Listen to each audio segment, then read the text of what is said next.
31's Grace Anello joins us now with a deeper look at some of the threats that we can see when these storms arrive. Yeah. Yes. Well, thunderstorms definitely expected on Wednesday and for many of us here in North Alabama for the coming weeks.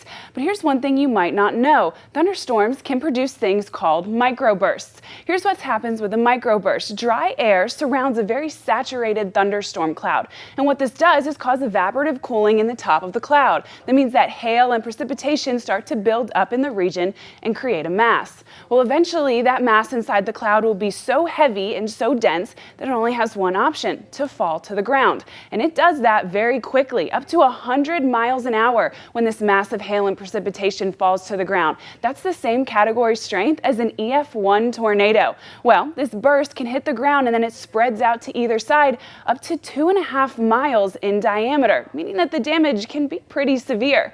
Now, microbursts are especially dangerous when it comes to aviation because here in the southeast, what's most common is what's called a wet microburst. That means that it's rain-wrapped and very hard to detect on radar, meaning that it's very difficult for aviators to see and very dangerous for them to risk flying over.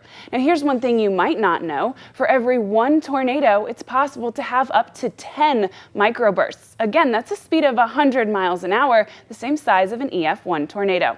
So there you go. Those are your threats that could be taking place with a thunderstorm or a tornado, and that's why it's important to make sure that you stay updated with your local meteorologist right here on Way 31. You can call this question answered by Anello.